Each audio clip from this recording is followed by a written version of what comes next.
दोस्तों, बड़ा दुर्भाग्य का दौर चल रहा है अभी हमारे देश में कि हमारे मुल्क, इस कंट्री का जो होम मिनिस्टर हैं, गृह मंत्री हैं श्री अमित शाह। कल मैं इनका भाषण सुन रहा था, बंगाल में आके वो भाषण दे रहे हैं। इनको ये भी नहीं पता है कि दुनिया के अंदर में वाहिद मुल्क है जो सेकुलर मुल्क के नाम से जाना जाता है, वो हमारा इंडिया। और बंगाल में आके वो किस तरह, देखिए, डिवाइड एंड रूल अंग्रेज़ों का तरह कर रहे हैं। वो अपने तकरीर में बोल रहे हैं कि यहाँ पे रामनवमी मनाया जाएगा, दुर्गा पूजा मनाया जाएगा, लेकिन एक बार भी उन्होंने यहाँ जो हमारे मुसलमान भाई का पर्व है, ईद है, बकरीद है, मुहर्रम है, हमारे दलित भाइयों का पर्व है आपका छठ पूजा, आपका रथ यात्रा यहाँ निकलता है, ये सब बात दे दी है। जो उनके मन में आएगा उसी मज़हब को आपको मानना पड़ेगा, उन्हीं के बोलने पे आपको चलना पड़ेगा। तो ये सब, ये उनको समझना चाहिए कि बंगाल में ये सब चीज़ नहीं चलेगा। हिंदुस्तान के अंदर में बंगाल एक सेकुलर स्टेट है, यहाँ पे रहने वाले लोग सेकुलर हैं, सारे लोग एक साथ मिल के रहते हैं। तो ये छठ पूजा, आपका रथ यात्रा, ईद, बकरीद, मुहर्रम, ये सब कुछ नहीं, किसी का नाम नहीं ले, ये सब कोई पर्व नहीं मनाएगा। जो यहाँ पे हर जाति के लोग रहते हैं वो लोग नहीं मनाएंगे, सिर्फ जो बीजेपी बोलेगा वही मनाना पड़ेगा। हमारे बंगाल में हमारे बंगाली भाइयों को क्या हुआ है, इनको तो जो बंगाल का आके गुजरात से तौहीन कर रहा हमारे स्टेट का, उनका झंडा पकड़ के किस तरह ये लोग नारा लगा रहे हैं, ये तो दुनिया में जानता है कि बंगाल के लोग बिकाऊ नहीं हैं। यहाँ के लोग बुद्धिमान हैं, सेकुलर लोग हैं, हर जाति के लोग यहाँ, हिंदू, मुसलमान, सिख, ईसाई, सब मिल के रहते हैं, सब एक साथ काम करते हैं, सब एक साथ खाते हैं, पीते हैं। और अमित शाह जी ये भूल गए कि हिंदुस्तान के गृह मंत्री हैं। ये इस तरह का आके बात कर रहे हैं जैसे किसी वार्ड का एक काउंसलर बोलता है, उसको शोभा नहीं देता है। तो ये तो देश के गृह मंत्री हैं, होम मिनिस्टर, इनको ये चीज़ शोभा दे रहा है, मानिए हमारा देश का इंसल्ट हो रहा है कि देश का गृह मंत्री कौन सा भाषा में बात कर रहा है, किस भाषा में आके। क्या हिंदुस्तान से बंगाल अलग है? क्या ये भूल गए कि हम इंडिया में ही हैं? वेस्ट बंगाल जो है इंडिया में ही है। और यहाँ पे क्या ऐसा है जो घूर घूर के अमित शाह जी आ रहे हैं? ये किसान के पास जाने का 10 मिनट इनके पास टाइम नहीं है।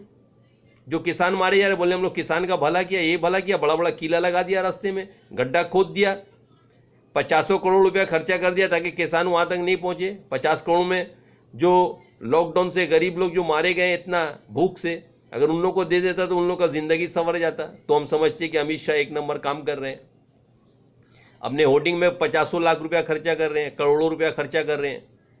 और ये सारा आपका झारखंड, बिहार, यूपी, मध्य प्रदेश से लोगों को पहले बुला के एक भीड़ इकट्ठा करके दिखाना चाह रहे कि बंगाल में हम लोग को लोग कितना चाह रहे हैं, हम लोग को लोग कितना मानते हैं और हमारा सरकार बनने जा रहा है। तो ये भाड़ा का टट्टू यहाँ बंगाल में वोट नहीं देगा, बंगाल का नागरिक ही बंगाल में वोट करेगा। और आने वाला 20 साल 25 साल में जब तक यहाँ पे ममता बनर्जी बंगाल टाइगर जिंदा है, दीदी, उन्हीं का सरकार रहेगा, उन्हीं का राज रहेगा, वही चीफ मिनिस्टर बनेंगी। अभी उनके लायक कोई नहीं है हिंदुस्तान में जो किसी एक स्टेट को इतना अच्छा चलाए। और मैं तो कहता हूँ कि देश का प्रधानमंत्री के लायक है वो। आप लोगों तो उनको वेलकम करके वहाँ प्रधानमंत्री बनाना चाहिए। आप लोग के पार्टी में किसी के पास ना किसी को बोलने का सलीका है, ना वो कुछ जानता है कि वो क्या बक रहा है, ना उसको ये मालूम है कि वो किस पद पे है। सारे लोग भीड़ इकट्ठा करके चले यार, एक जा रहे, एक आ रहे, एक जा रहे, लाइन लगा हुआ है। मालूम हो रहा है यहाँ पे कुछ खेला चल रहा है कि हमको जाके एक चॉकलेट मिल जाएगा, हमको ट्रॉफी लेके चले आएंगे। अरे भाई, आपका हिंदुस्तान का एक स्टेट वेस्ट बंगाल है। आपको यहाँ पर आप पहला पूरा देश का जो हालात है इसको सुधारिए। लोग अगर आपको पसंद करेंगे तो ज़रूर आपको वोट देंगे जीते तो। लेकिन जातिवाद आप बात कीजिएगा तो आपको वेस्ट बंगाल में एक भी वोट कोई आदमी नहीं देगा।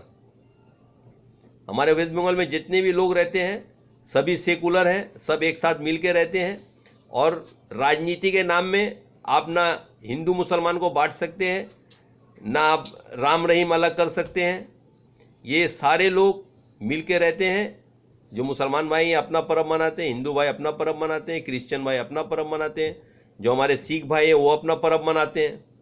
तो ये तो अधिकार पूरे दुनिया में सबको है, जो जो मजहब का अपना पर्व त्यौहार मनाएगा, अपना भगवान को नाम लेगा, कोई अल्लाह का नाम लेगा, कोई आपको गुरु नानक का नाम लेगा। तो हिंदुस्तान में रहने वाले वो दिक्कत नहीं है। आप लोग को वोट दे के सरकार बना दिया तो आप लोग को ये इतना दिक्कत हो गया, आप लोग पूरे हिंदुस्तान के मालिक बन बैठे, जो आप बोलिएगा वही हमको बोलना पड़ेगा। तो बड़ी शर्म की बात है, और ऐसा तो कभी हो नहीं सकता बंगाल में। और मैं फिर गुजारिश करूंगा, जो हमारे वेस्ट बंगाल के लोग हैं जो कुछ चंद पैसा लेके बीजेपी का झंडा पकड़ लें, उनका झंडा को नाली में फेंक देना चाहिए, ताकि इन लोगों को सबक सीखने को मिले। और भगवान राम जी एक हिंदुओं के दिल में बसते हैं, घर में बसते हैं, तो इनको तो पॉलिटिक्स में ला के आप लोग इनका इंसल्ट कर रहे हैं, इनके नाम को बदनाम किया जा रहा है।